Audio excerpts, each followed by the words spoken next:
everyone. My name is Chelsea. I'm Angelica. And together, what? Sorry. Girls! Happy Halloween. Happy Halloween. Oh, should we have said... Happy Randoween. No, well, that too, but... Hi, guys. I'm Draculaura. And I'm an angel. Yeah. Well, we just did it for you guys. But happy Randoween. Yeah, happy Randoween.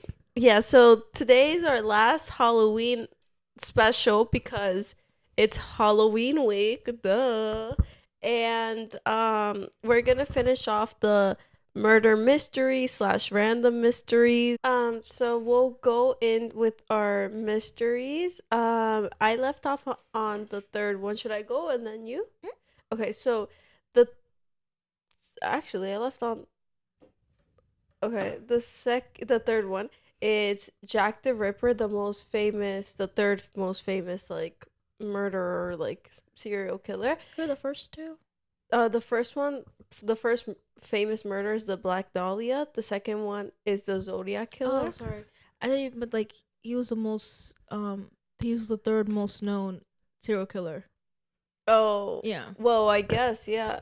I guess he's the second most known because before him is the Zodiac Killer, and then before the Zodiac Killer was just a murder of the most famous murder that happened. Mm-hmm. But then these are the most like famous serial killers, the Zodiac and then Jack the Ripper. Okay. So, the story of Jack the Ripper is in the foggy streets of Whitechapel, London. I didn't know he was from London, honestly. Yeah, it happened in.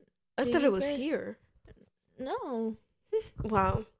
Anyway, in 1888, wow, he's old. Mm-hmm. I also thought it was a recent thing. I'm way behind, guys. 1888, a shadowy figure began hunting women at night. Between August and November, 5 women, Marianne Nichols, Annie Chapman, Elizabeth Stride, Catherine Eddowes, and Mary Jane Kelly were found brutally mutilated. The killer earned the name Jack the Ripper from a letter sent to the police, written in red ink and boasting about the murders. Each crime grew more violent. Organs were removed, throats slit, bodies left in dark alleys. The public panicked, and the newspapers exploded with sensational coverage. Scotland Yard questioned hundreds of people and followed dozens of leads, ranging from surgeons and butchers to members of the royal family. One suspect, Aaron Kosminski, a Polish barber, was later identified through partial DNA on a shawl, but experts still debate its accuracy. Oh, I didn't know they were... Maybe that's Jack the Ripper. On the night of the double... Okay, so this is the time where they almost captured him. Mm-hmm. It was on one night of the double event when 2 women, Stride and Eddowes, were killed within 1 hour.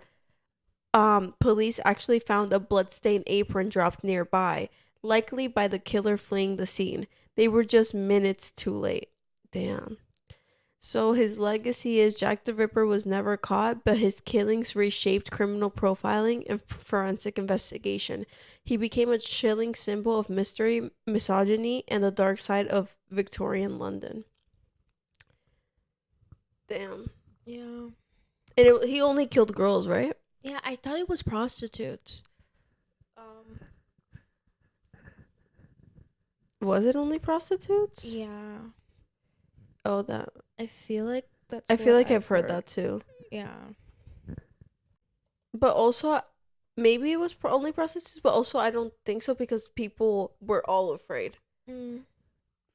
No historians now believe that not all of Jack the Ripper's victims were prostitutes, but that means a good handful of them were. Yeah. Because they just believed that they all weren't.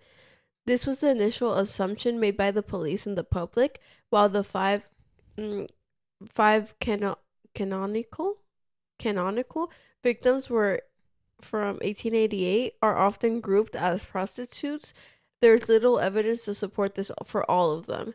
Some historians, like Haley Rosenhold, argue that the assumption that they were all sex workers was a misinterpretation of the lives of poor working class women in Victorian London. Oh, is that where they're saying the misogyny comes from? Yeah, because they just assumed they were all prostitutes. I wonder if they were if even one of them were prostitutes or if they were just poor.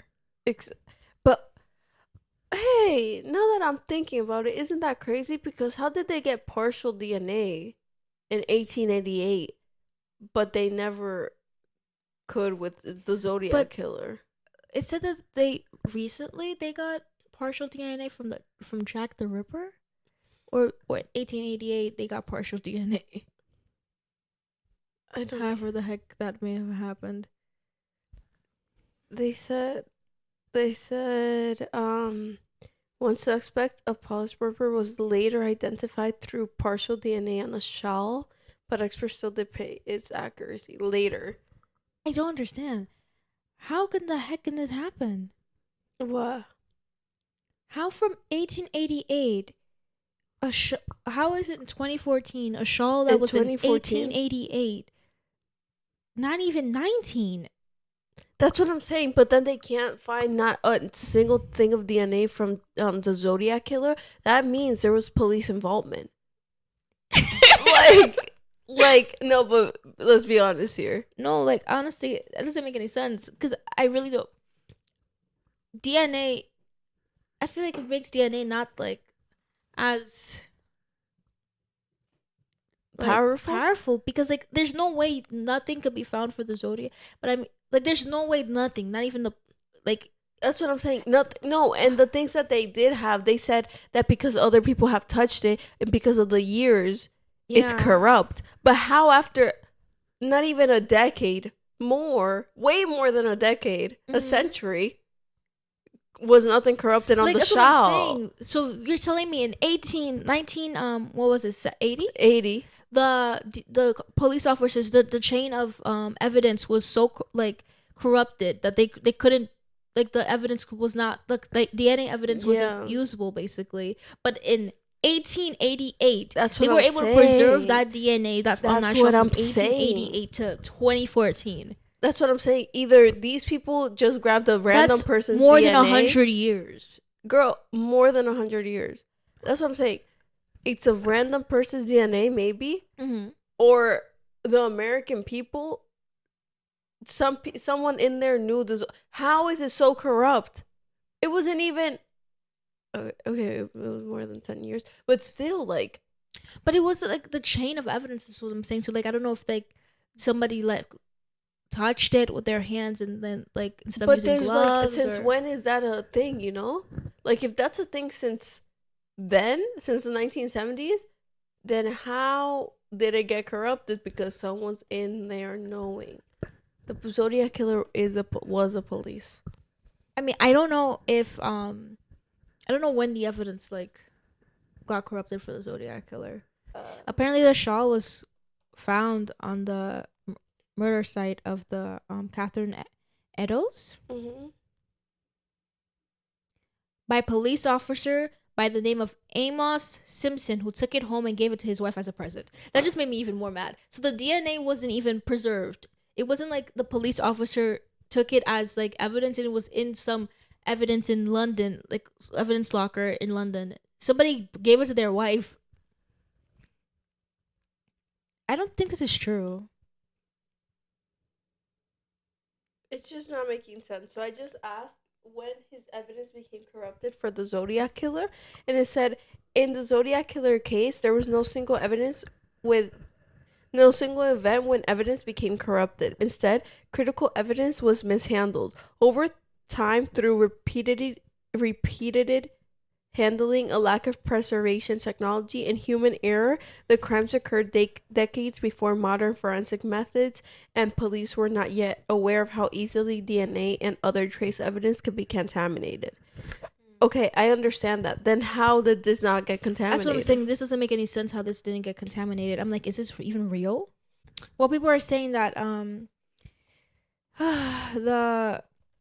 the initial euphoria soon gave way to flurry of doubts and denunciations as it quickly became apparent that the DNA evidence was not conclusive.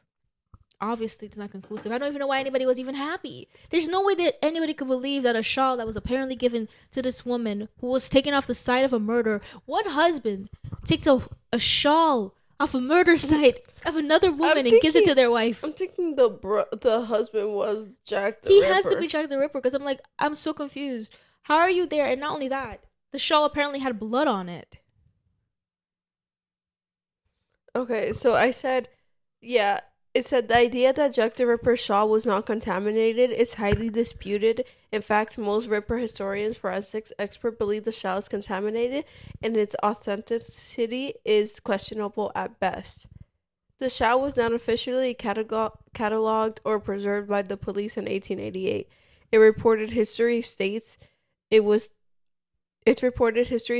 taken by a policeman from the murder scene. He gave it to his wife, who put it in a box. After being passed down through a family for over a century, the shawl was purchased at an auction by an author in 2007. The long undocumented journey of the shawl means its chain of custody is broken and unreliable. It was handled by countless peoples, and the original testing relied on mitochondrial DNA, which is passed down through the maternal line. How the heck did the author know that was the shawl from? I think this is a lie. It doesn't even make any sense. Like, it legitimately doesn't make any sense. I think they tried to do something out of nothing. Like, I think this is a fake thing. I'm starting to believe there was never a shawl. I'm thinking somebody bought this from a Goodwill. Like, there's never a shawl. He just wanted money.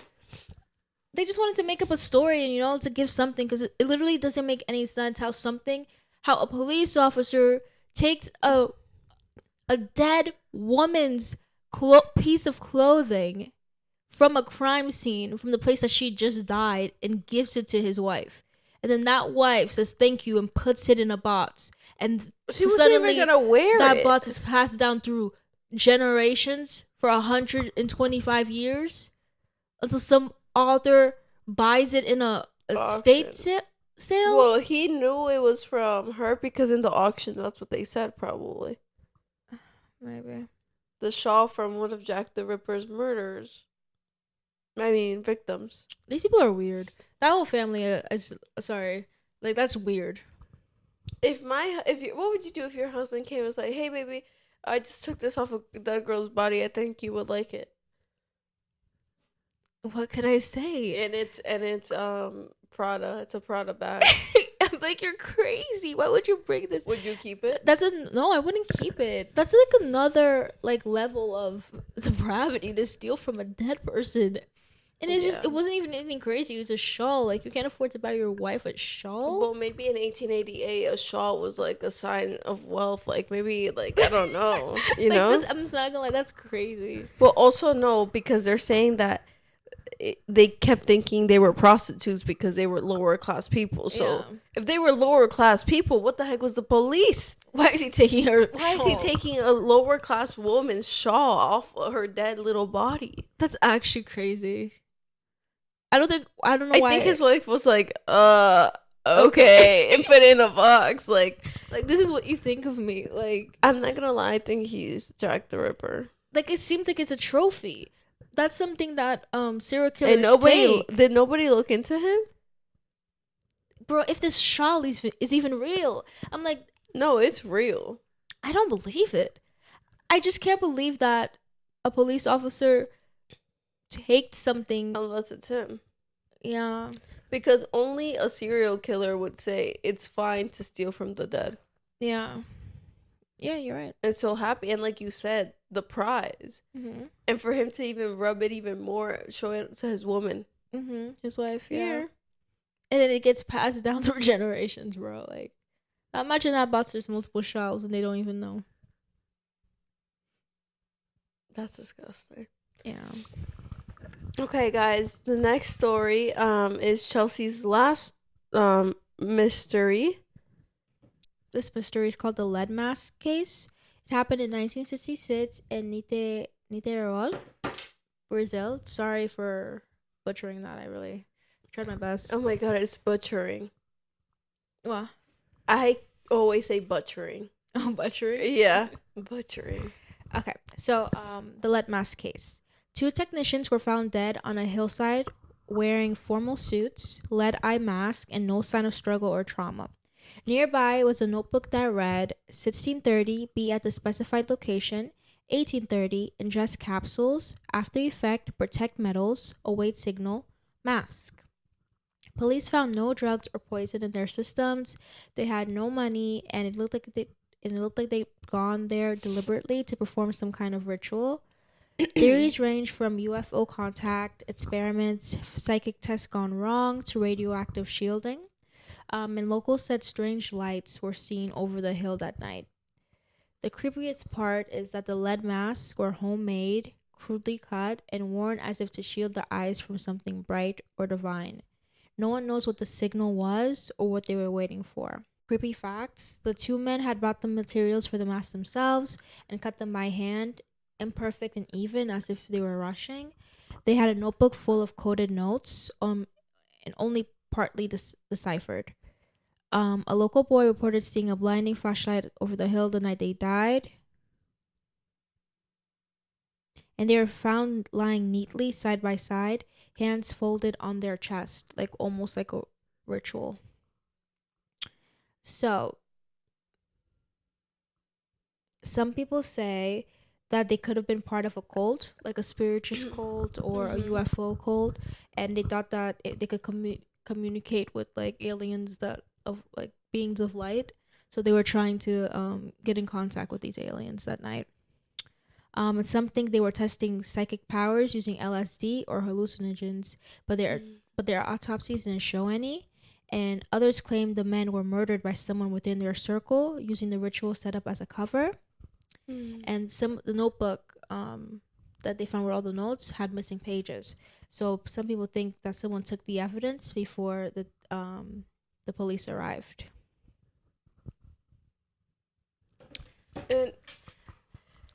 And I think it's weird. Their families don't know anything. Like their families didn't know they were in a cult. Like there's like nothing. Let me see. That's what's getting me and what's making me think there might be a third person involved, because why wouldn't they tell their families, Yeah. But I feel like it also could be like culty, but also maybe it was culty and the cult said don't tell anybody. Because they were gonna kill them. Or somebody took the pages out with the solution to whatever. So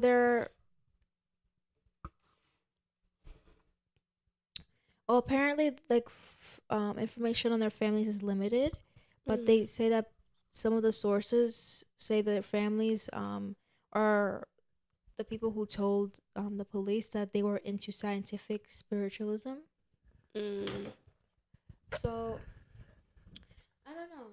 I do think maybe drugs could have been involved on it, but maybe it was drugs that have like over a period of time, and maybe they didn't take any that day because their mind was already broken. They didn't even need the drugs to get there.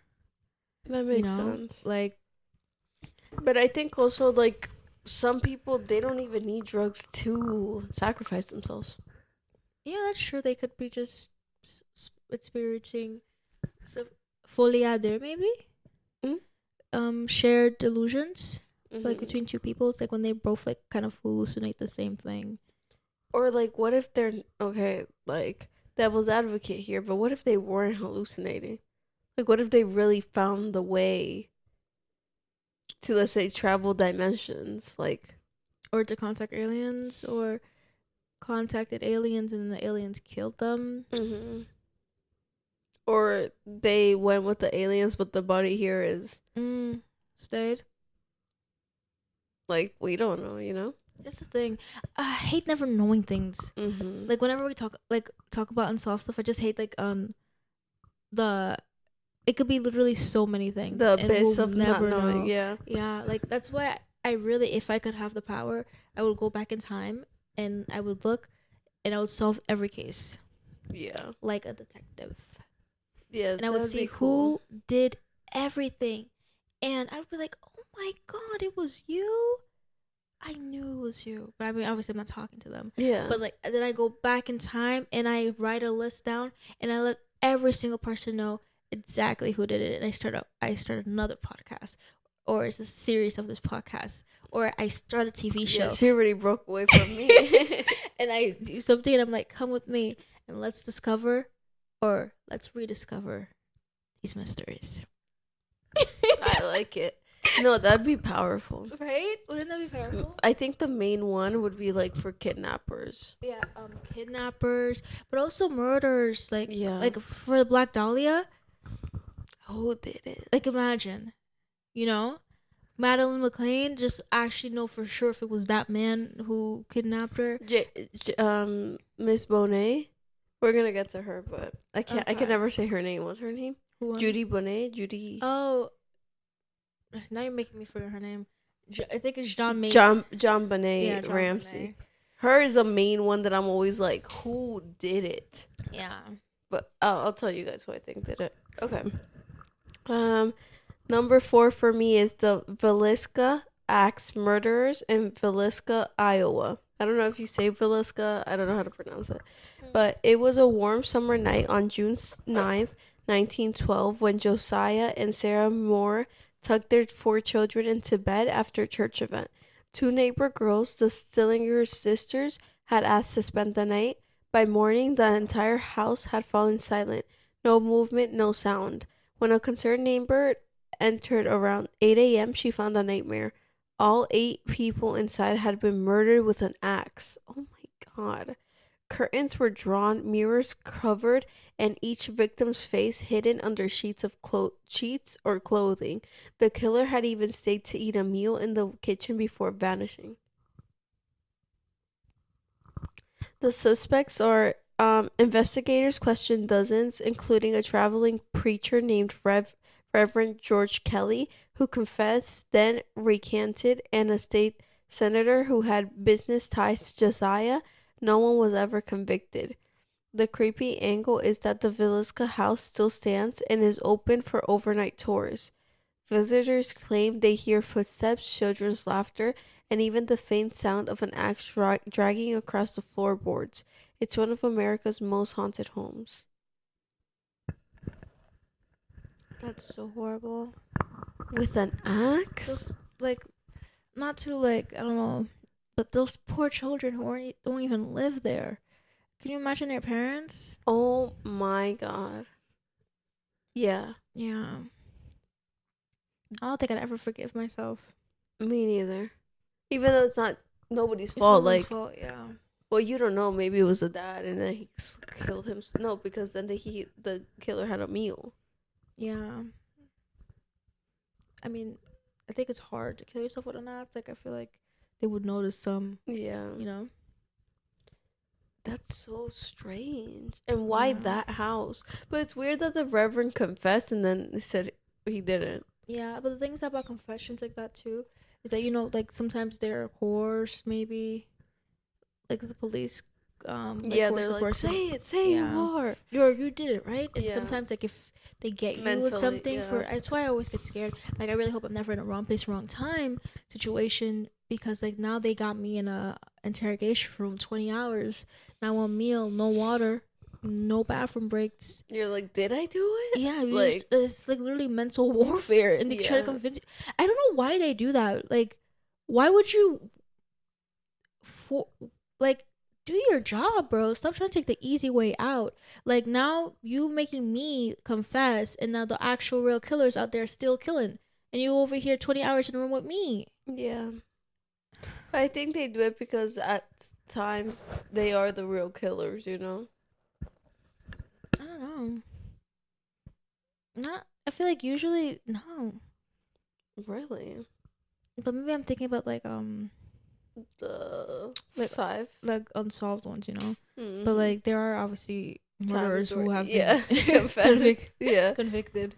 No, I feel so bad for them. Yeah. Okay, I'll go on to the next one. The Boy in the Box in Philadelphia, Pennsylvania, 1957. On February 25th, 1957, a young man checking his animal traps found a cardboard box near a dirt road in Philadelphia. Inside was the body of a small boy, naked, bruised, and wrapped in a blanket. The only clue the box had once held a baby bassinet sold by a local department store. Detectives estimated the boy was between 3 to 7 years old and had suffered severe malnutrition and head trauma. For decades, no one knew his name. He was simply called America's unknown child. Okay. Police followed countless leads: missing children, foster homes, human trafficking, but every path went cold. One woman claimed her abusive mother had brought the boy, kept him hidden in a basement, and killed him, but her story couldn't be proven. In 2022, after 65 years, DNA identified him as Joseph Augustus Zarelli, born in 1953.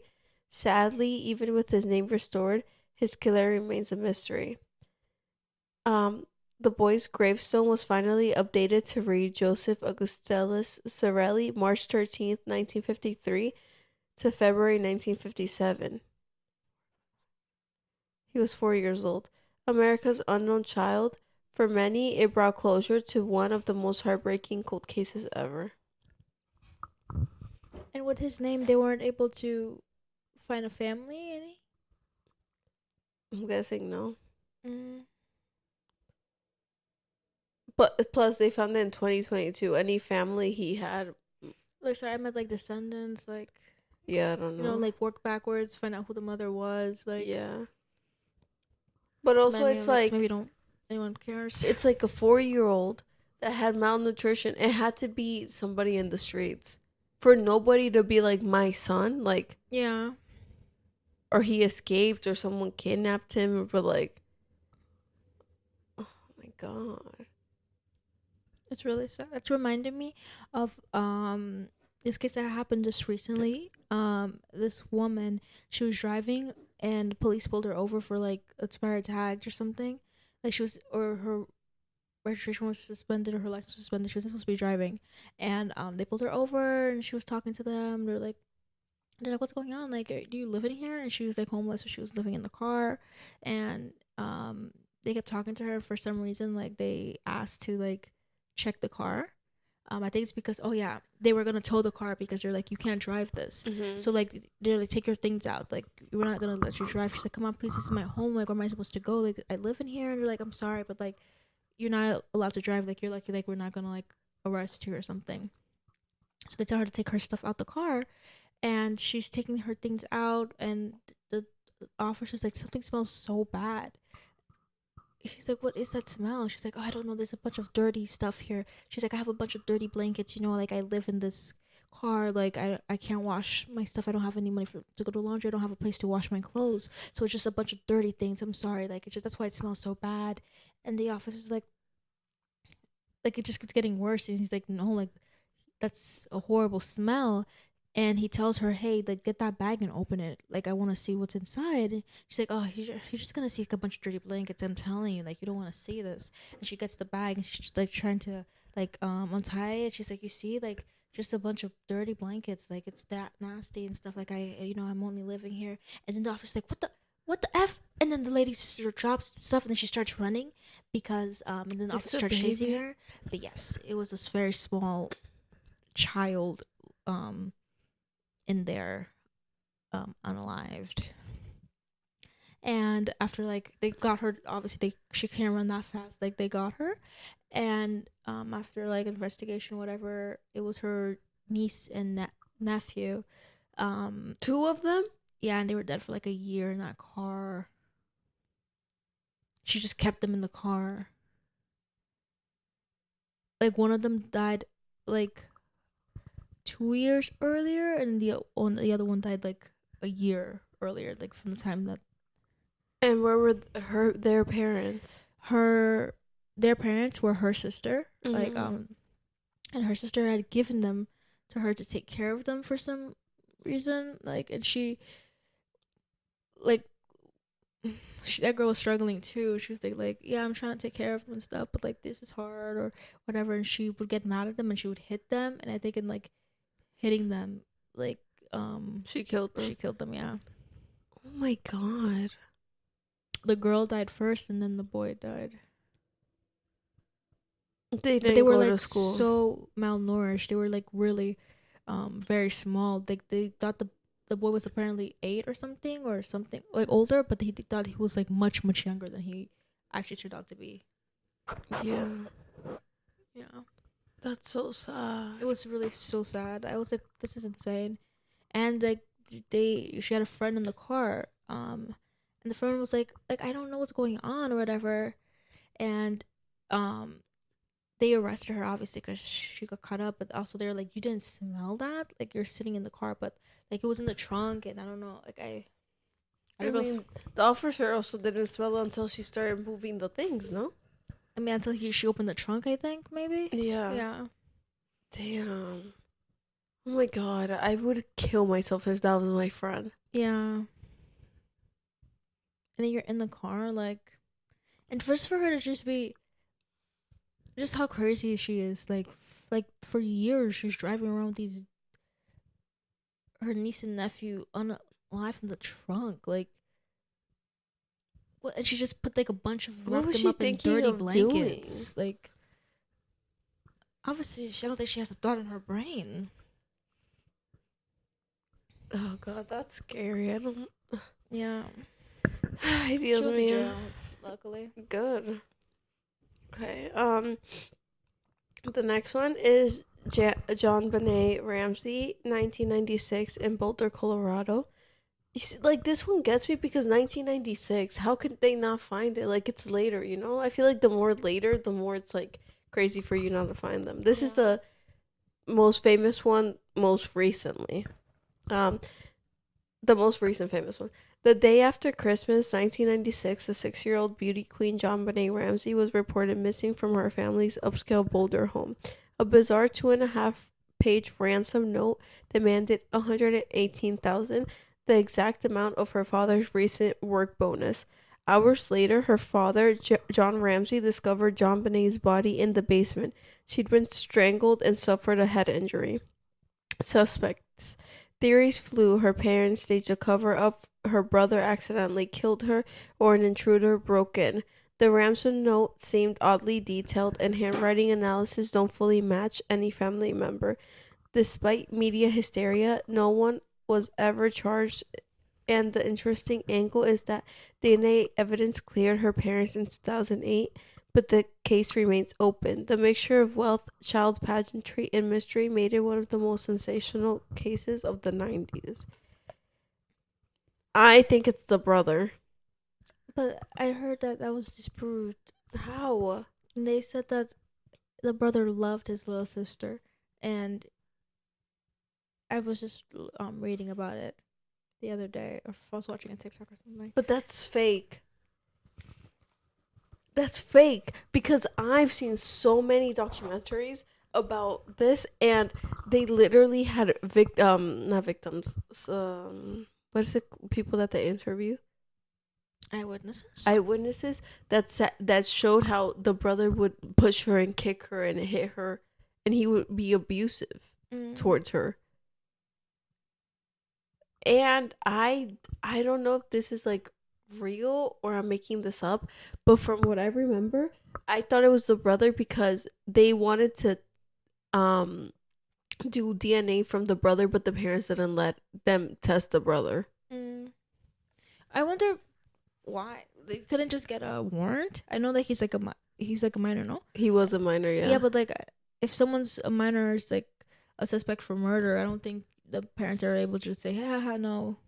That's true. Like, I feel like if they were to get a warrant, it should be something that... That's true. But also, it's like the people saying that he loved his sister, have they not seen the tapes of him, like, not confessing, but when they're doing an interrogation on him, he's like, he was so out of it. But maybe, like, yeah, because he loved her, like, he's, like, out of it because they killed his sister. But it seemed more out of it, like, I don't care. I don't know. It was, like...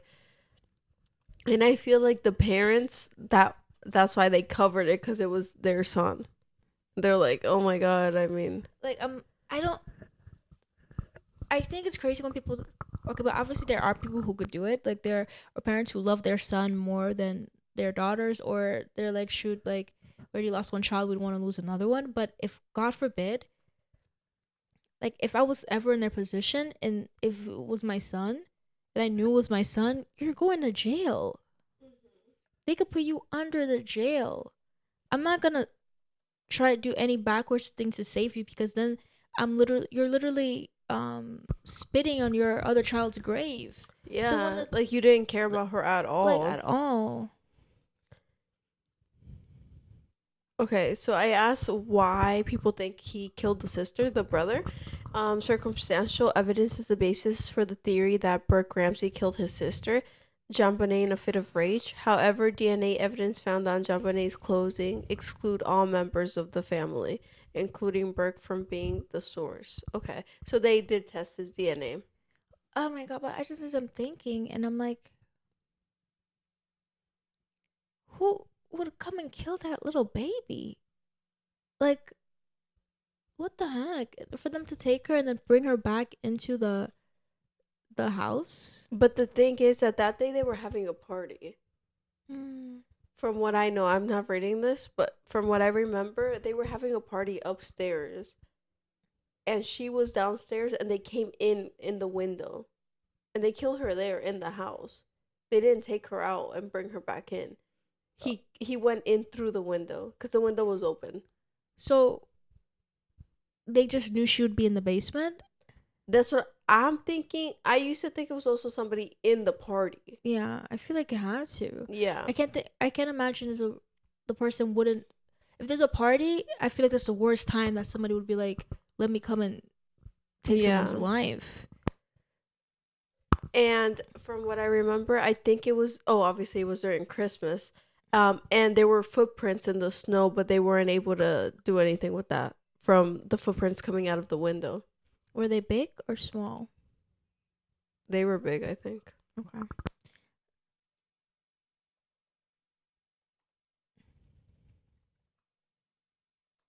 Sorry, I was trying to come up with a theory, and I was like, this is just a bad theory. I was like, it couldn't have been another child, could it?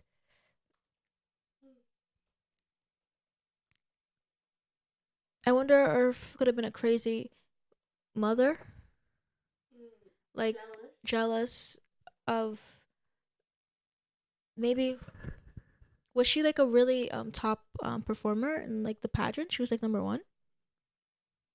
Well, who became number one after? I don't know. Like, whose That's daughter? a good one. Yeah, because I'm like, if the person's like mentally ill and then they for some reason are like being jealous of this kid, they're like, oh, my kid deserves it or whatever, and they are insane, maybe.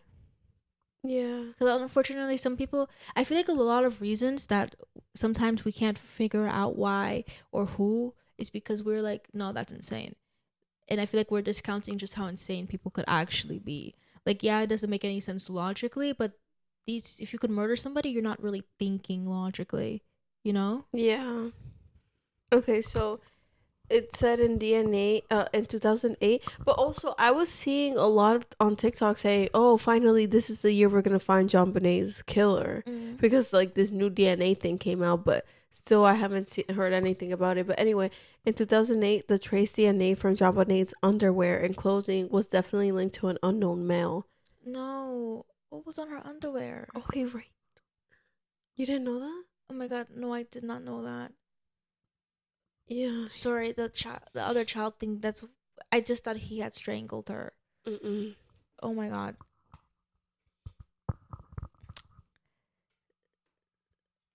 That's horrible. Yeah. So, while party did not take place on the night, JonBenét. Oh, so there was no party, guys. Sorry, I was wrong.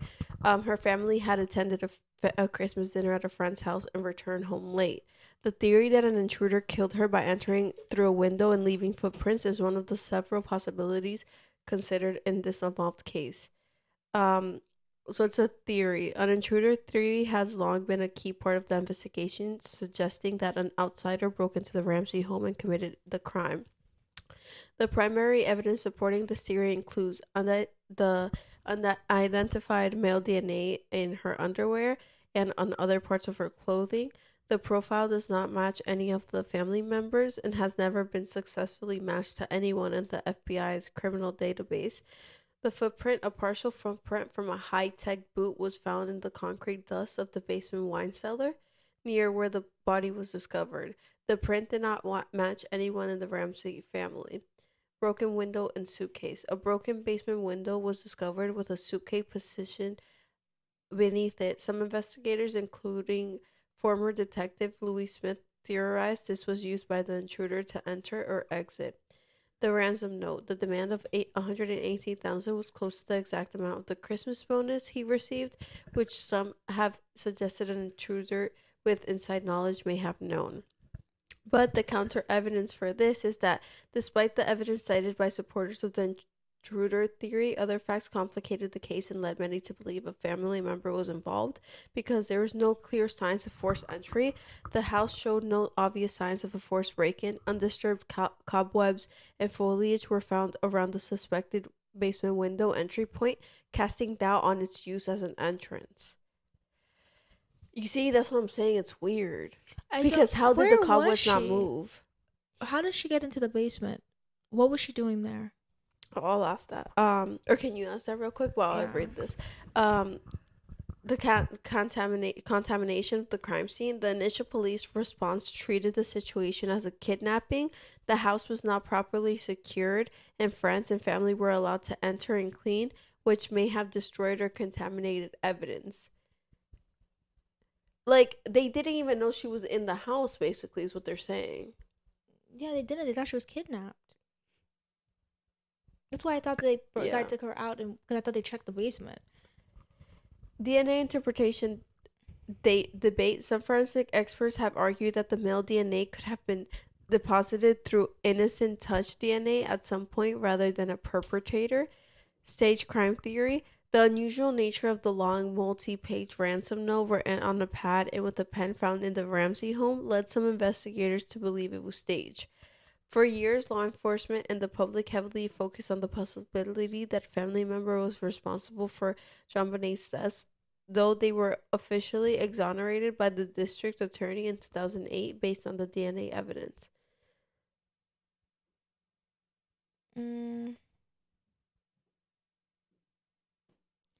They said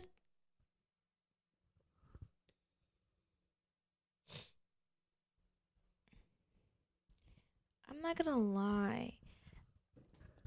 Why didn't they look, even if they did think it was a kidnapping? Who doesn't look for their child everywhere? The house? Like, even when my sister had gone missing, when she was a baby, she escaped. And oh my god. Yeah. We looked everywhere for her. Everywhere in the house. Did you guys find her where? Our neighbor brought her back. He was like, "Is this yours?" He was holding her like this. She was like smiling. Was she crawling or she walked? She crawled. She couldn't walk yet. I don't know how she did it. It was raining. She crawled down. Is this yours? Is so silly. Huh? Is this yours? Is so silly. No, is this? No, I still think about it. Yeah. It was literally so funny. The little one, or little? The little one. What is wrong with that girl? She like literally she said, everybody was out of here. I don't even know how she escaped. We still like, we were all like, there was a bunch of people in my house, like my cousins, my aunt, my mom. And she went through the front door. She went through my porch door. It was raining. She somehow crawled on the front steps of my house. She walked down crawls down, like she makes a right, goes to my driveway. Those cars in there. She goes around the driveway, and then she goes to like my neighbor's like house, like their side where like their fences and stuff, and just sits there. And luckily he went out to smoke because he smoked, and I think he heard her like making noises and stuff, and she wasn't crying or anything, and he found her and he took her. The things that could happen to her. We're so lucky. Somebody could have kidnapped her. A car could have ran her over. She went to the streets, yes. 3, she could have ate anything. Yes, the dogs could have somehow escaped and it was horrible. We got very lucky. Oh my, how long was she missing for? Like a good 5 minutes. That's maybe even 2. I'm not sure. Yeah. I don't know what happened. I wasn't even aware. I was upstairs, and then we heard everyone like, "Oh my god, where is she? Where is she? Where is she?" And we're like, "What's going on?" And we went downstairs, and then they're like, "Oh my god, she's gone." And we're like, "What the heck?" And then we were looking for her. That's insane. And not one person see, but that's how it'd be. Like nobody, it is hard to, because everybody's like in their own thing, and they're like, "Oh well, that person's has the baby. Her. Yeah, no, that hurt. Yeah, like so it's literally what it is. Someone always thinks someone has the dang baby. Yeah, but who actually has the baby? Yeah. I'm just like, if they after they came home from the party. But what did it say? Oh, You- well, they Google. You googled how? No, but they don't know why she was in the basement. But they said that it says that it could have been staged because there's some evidence that the body was moved. But what I'm wondering is if she was brought to the basement until like she for some reason had a playroom there or even had a bedroom there, that means the intruder found her in her room, took her from her room, walked throughout the entire house, and then brought her to the basement. Where was her room located? Not near her parents, not near her brother? Yeah. No, and my thing is like, you're gonna think it's a kidnapping that they took her from her room? Like, how are you gonna think they took her from her room? Nothing was open. Like, you know what I mean? Mm-hmm. There was no struggle in her room of a kidnapping. Yeah. Was there a struggle in her room? But this is what I'm saying. I googled it. It said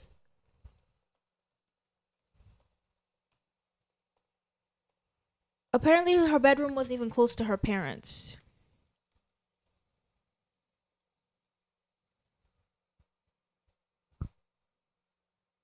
I lied. They slept in the same room as their parents. What? Oh, sorry, I lied. They slept on the first floor. Look, it says reports there was no signs of struggle in her bedroom. The bed was found unmade, and a Christmas sweater and a pillow were placed oddly on it. So that's what I'm saying. So she never slept on the bed? So they didn't tuck her in to sleep. A 6-year-old girl? They didn't tuck her in. Police found nothing immediately suspicious when they first searched the home for a kidnapping and only cordoned off the bedroom, allowing friends and family to move through and potentially contaminate other parts of the house. A piece of rope was found in the guest bedroom next to JonBenét's room. A retired detective noted that it was similar to the type used in her strangulation and that the Ramsey said that it did not belong to them. But it doesn't make any sense that her bedroom was unmade because they said the parents saw her on the evening of December 25th when she went to bed after a family Christmas party.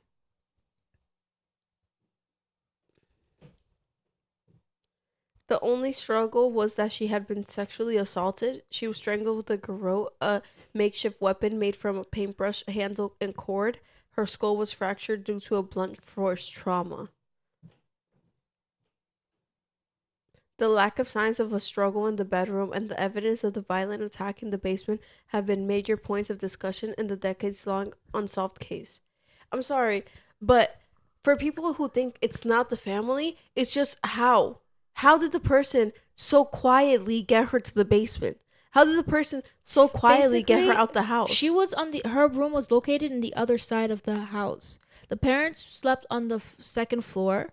The kids slept on the first. The brother's room was very afar. Like the brother's room was basically underneath the parents, and hers was on the other side of the house, and it had its own balcony.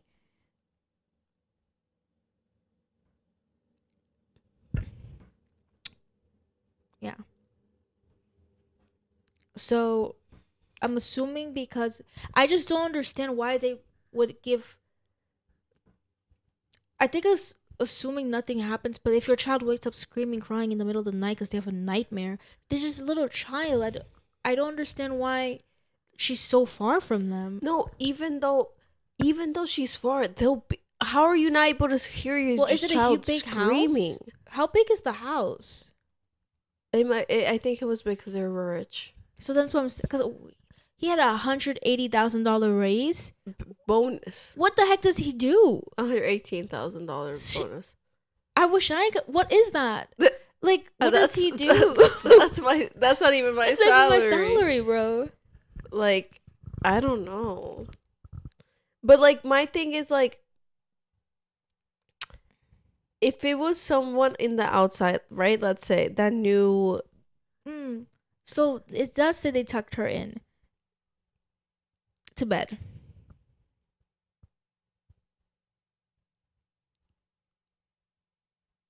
Mm-hmm.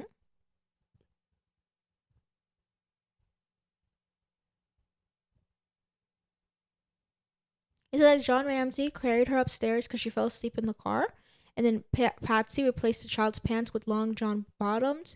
The white shirt with the sequin star stayed on. She said that that was the first we had heard that she was asleep and carried to bed and clothes were changed. Sorry, that's what the police said. They said that when they heard that, that was the first time they heard that she like was put to bed and her clothes were changed. As for John Ramsey, he confirmed his wife's account that JonBenét had fallen asleep in the car and that he carried her upstairs still asleep, but that was contrary to the December 26th statement when he said he read to the kids. He said he read, she didn't fall asleep, he tucked them in and read to them. You see, like, yeah. I'm like, that's what I'm like confused. I don't know any parent, and I don't want to, but sometimes I feel like culture is important. White, who doesn't read and tuck their children in to bed. Yeah. And who doesn't slay with them. Wait, you're saying you on the don't night know, of Christmas. You're saying you don't know any white person that doesn't do that? Yeah. I don't. I unfortunately do. I mean, like, there's bad parents in any race, you know? Yeah. Unfortunately. But I don't even think it's a bad thing if you don't do that. But I just feel like culturally, it seems to, like, from all the white people I know, it seems to be a very important part. Yeah, but because we know nice white people.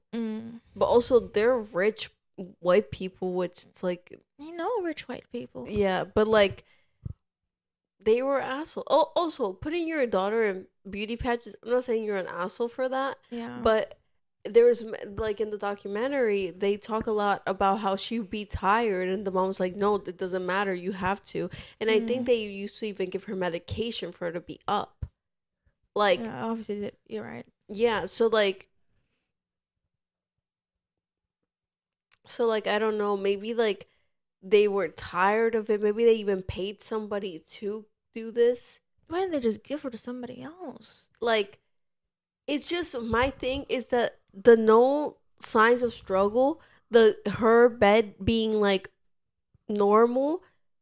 How would you think it's a kidnapping? How would you not think my daughter walked away? Like, why is the kidnapping your first thought if you didn't search the whole house before calling the police? Yeah. Why is there a no? Oh, because of the no, they thought it was a kidnapping.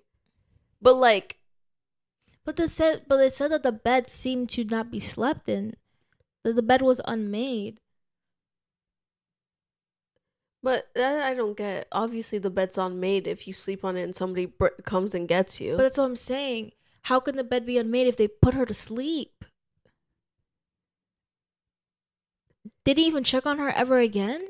Like, they said, go to bed, and then didn't even open the door to see if she actually fell asleep because she's a child and could just be up reading, or Maybe they did, but maybe it was like in the midnight. But that's what I'm saying. If they did check on her, the bed would be slept in. It wouldn't be unmade with a weird pillow on it. But honey, unmade is when made is. Sorry. Was it? They said the bed was unmade, or said the bed was unmade? Made? That's why I kept. Sorry, I was like, well, if she slept on it, it would be unmade. Okay, I thought the bed was made, like she never slept on it. No, it was made. I mean, it was unmade. But what I think it's weird is that I just think it's weird that you're not, how are you gonna contaminate everything? Why do you have family and friends over at your house when your child is missing? But I assume I don't think that's weird. I think that's what people usually do when somebody goes missing. They call their family and their people. Yeah, but why are the people in her room touching stuff? No, you're right. My initial thought would be yeah, you guys could come over, like, if you want, but like, yeah. But like, honestly, also, my initial thought would not be like, let me do a gathering. My child's missing. Everybody come over. Like, I'm not gonna lie, that would not be my thought. I think I would be so crazy that I wouldn't even, you guys would have to come force to my house. I'm not calling anybody. Yeah. How am I not going to check my whole house? Like, what? That's what's killing me. How am I not going to check my whole house? They did it, and I just can't prove it, but they did it. And they're right. Maybe somebody just put a random guy's DNA there. Who? What do you mean, who? The Like, where family. did they get this random guy from? I don't know, but they knew, like, if they did that, they would not, like, it would be somebody else. But how is it an intruder? How did somebody get in there? If the cobwebs were still in the basement window. Wait, but do they, so they didn't have an alarm? Apparently not. Like, apparently not. JonBenét, man. No. What? They had an alarm system, but it was not turned on the night of the murder. Did you see, like, what am I saying, bro? It was them. Everything points to them, and That's I don't care. crazy. For the alarm to be off the night of the murder, but there was no forced entry at the main doors. Doors were all locked. I'm not gonna lie. Really, it's... I know it's like, if it's really not them, I just don't see literally any way that it's not them. That it's not them. Me neither. I don't see it. And if you watch the documentaries, even more, honey, you'll see it's them. It's them. And me and my mom are very on that it's the brother. We really did think it's the brother, and I don't remember. Some people even said it's the mom.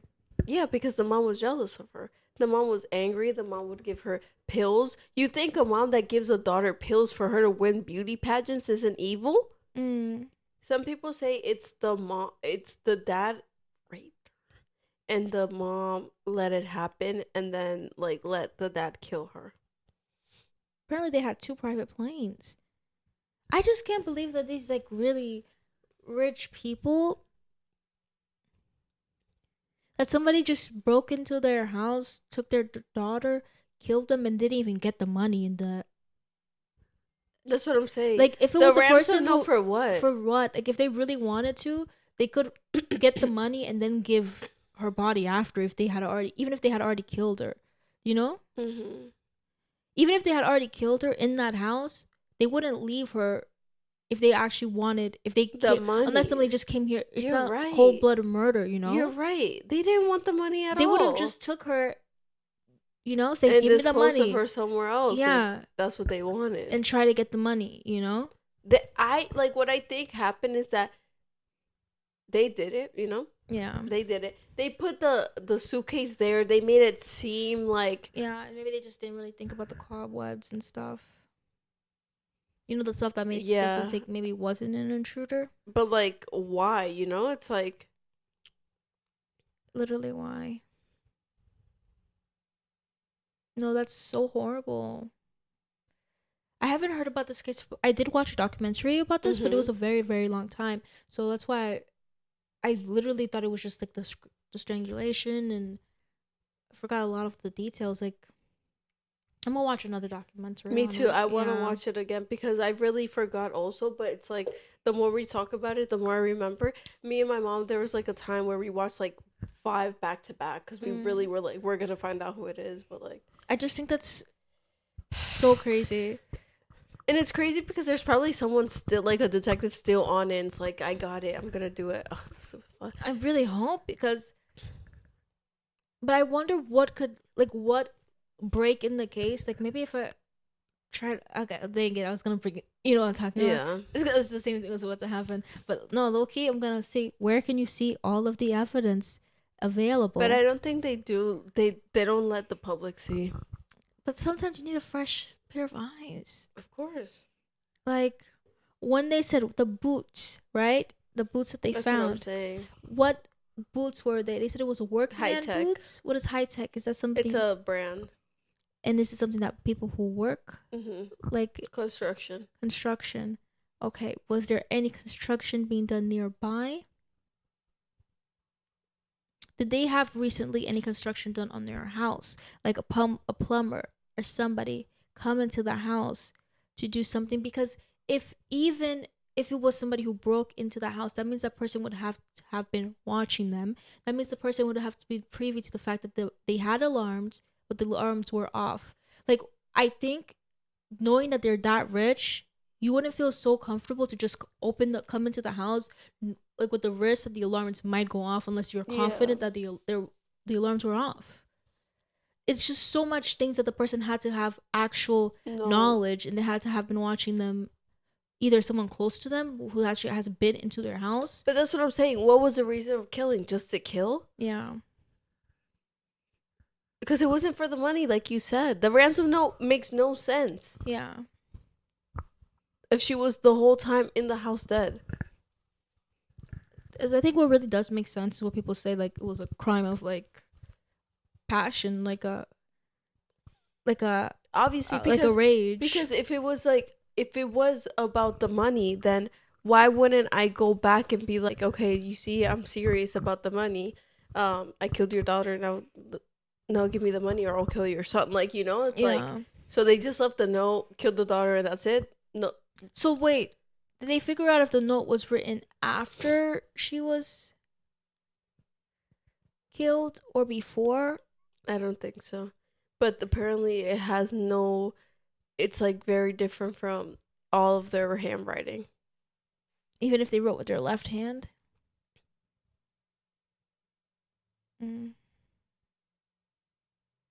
Did they have people who work for them, like maids and stuff? I don't know. Man, this is just making me another... Yeah. I'm gonna look at some more documentaries about this, and I'm gonna see if there's any things that are public knowledge, like evidence, because I'm just saying, like, it has to be... I know sometimes, like, obviously, like, the most obvious answer isn't the... I just find it hard to believe that somebody just came to the house, this big house, who would assume, like, has alarm, just like even the people in Home Alone, you know? Yeah. They assumed that the house, they were stupid, had alarms. So, like, for someone to, like just open the window, or unless they had a key and just came through the freaking front door. People also say that that the DNA that they tested for the family to be, like, exonerated, it's like the family's rich. They paid the cops. A lot of people say that the family just kept paying the cops every time they found evidence. Then somebody has to get close to them and take the DNA.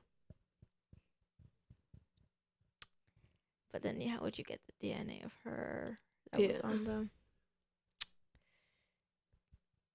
I really hope they find her killer, though. I hope they find her killer. I really hope they find all the killers. Yeah, I really do. It just brings peace to humanity. Also, it's like, I just don't like knowing that somebody could do something so heinous and then outside free, like, yeah, just walking around, and you get to live. Like, you took someone's life away from them. You did something horrible to somebody else or to multiple other people, and you get to go away scot-free. Like, no, that's just not fair. I agree. Well, I'm gonna go to the next one, guys, just because we're a little behind schedule. But the next one is the Hall Hills murder in New Brunswick, New Jersey in 1922.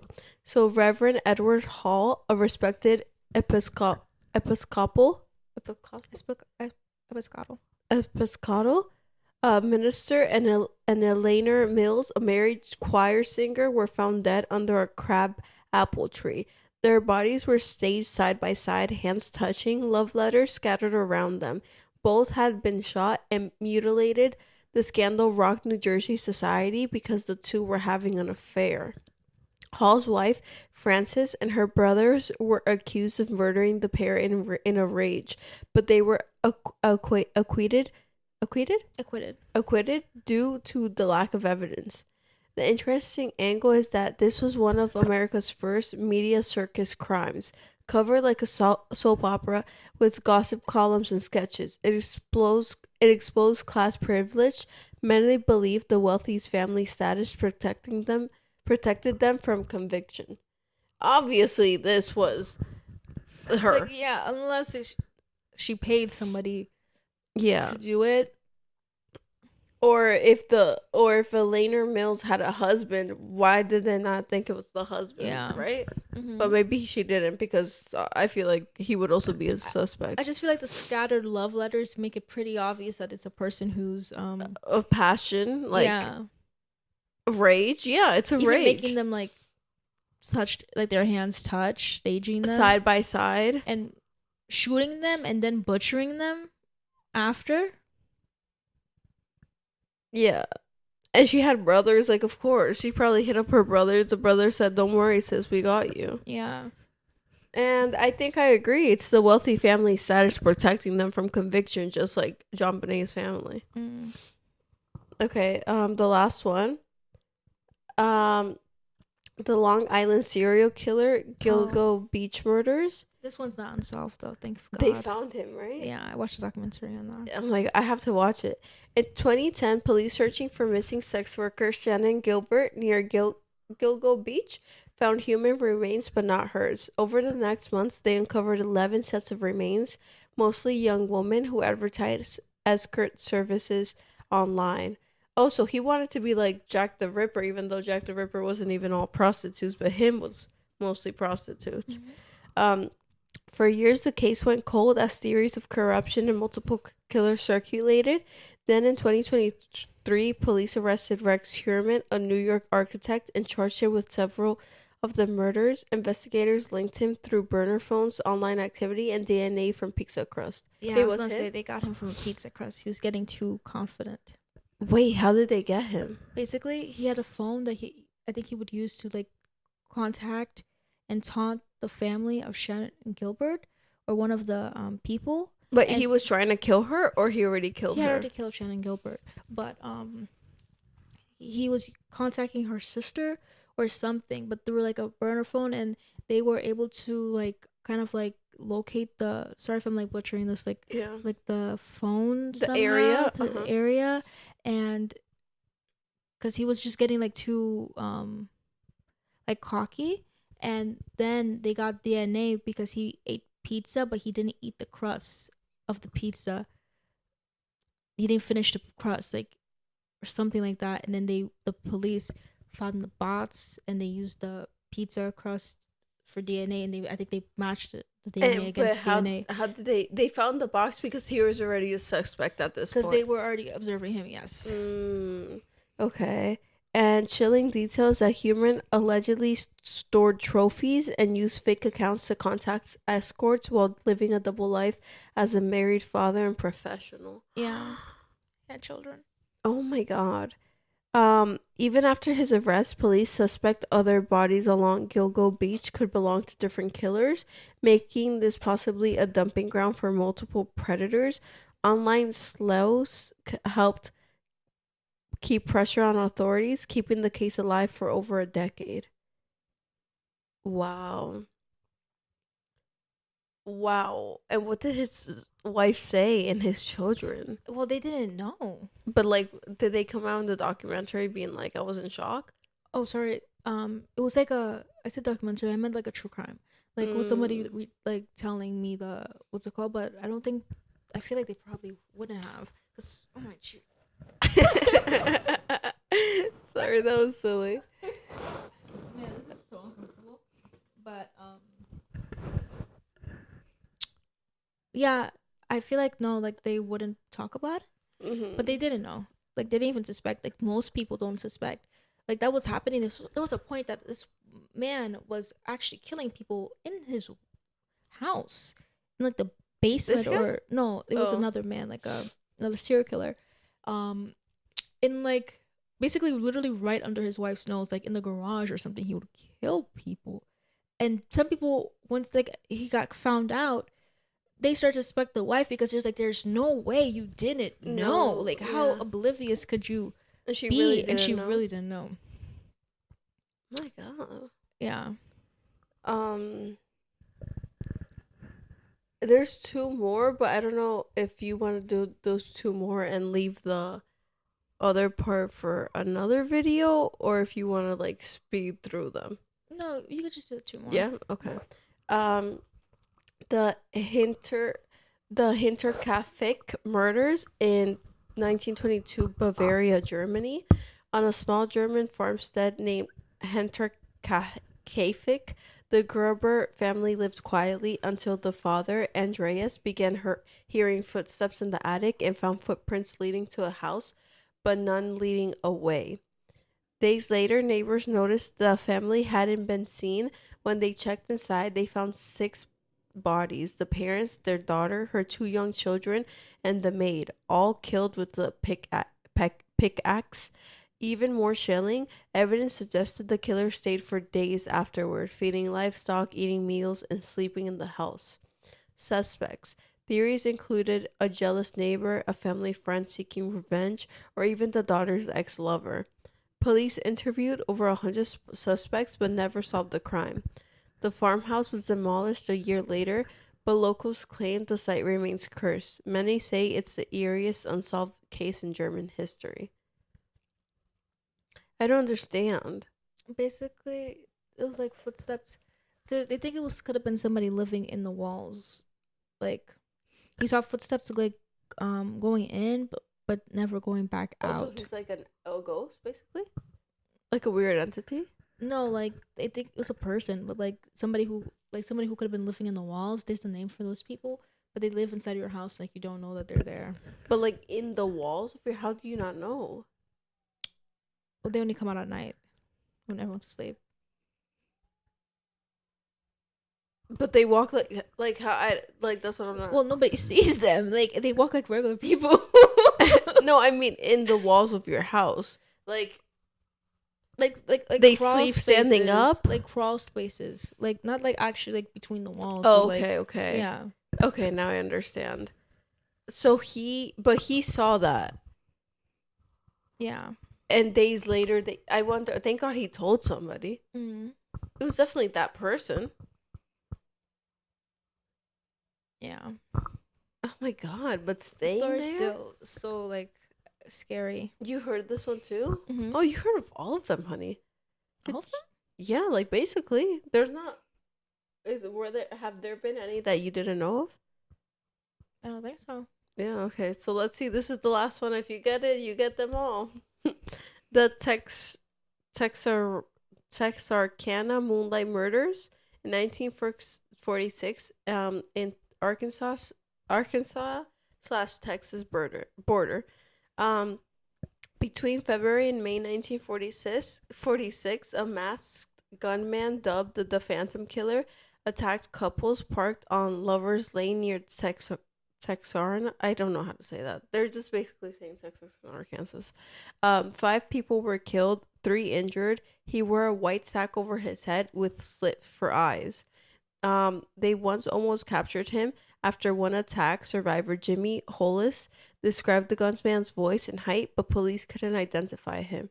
Panic swept through the town, businesses closed early, and residents armed themselves. The suspect was a man named Yoel Swiney, and he was arrested for car theft and linked to the murders, but no physical evidence tied him to the crimes. He was never charged with murder, but a cultural note is that in 1976, this case inspired the horror movie The Town That Dreaded Sundown, which revived the local legend. The Phantom Killer was never caught. Mm. Did you know about this one? Kind of. Okay, Only period. because of the what? sack. Yeah, With I feel like I've heard of that. yeah, Yeah. me too. Damn, that's crazy.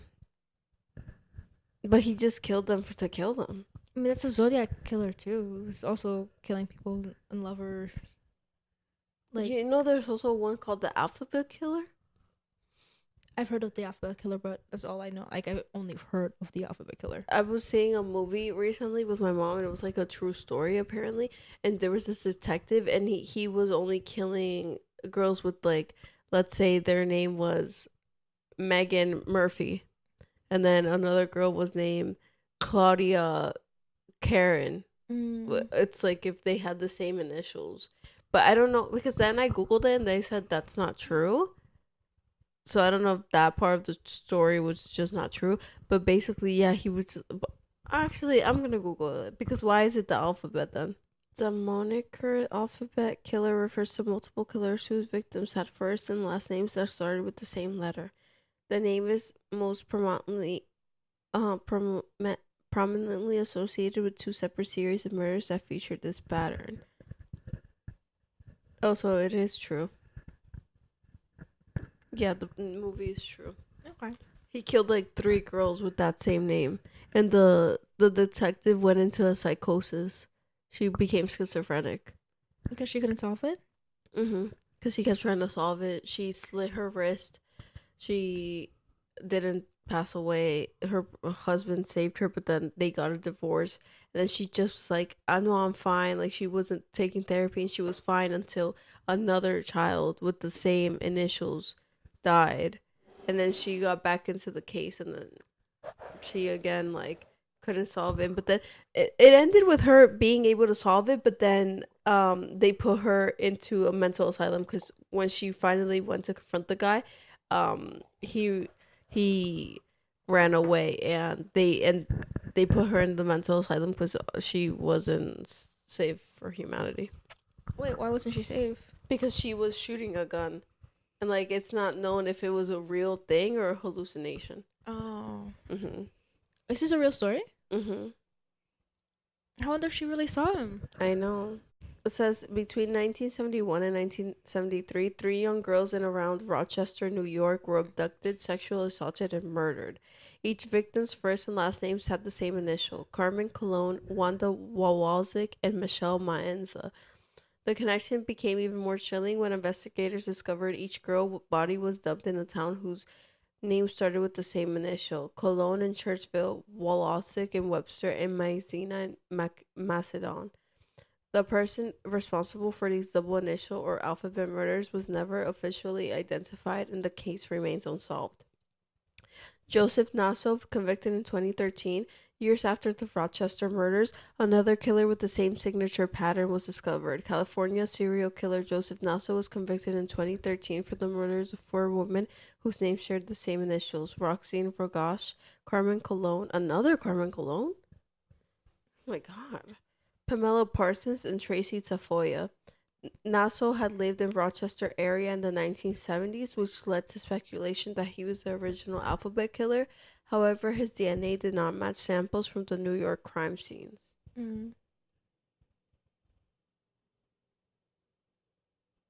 I hope he was the initial one. I mean, I feel like, what are the chances, right? That someone has the same, like, fixation? His son? Maybe. Well, that's the alphabet killer. That's all the murders that have happened. The famous ones, I guess. The most famous ones. All right, guys. Well, we hope you like our Randoween. Yes. Our Randoween episodes. Don't forget to like, comment, subscribe, and we'll see you next time on To Random Girls. Bye.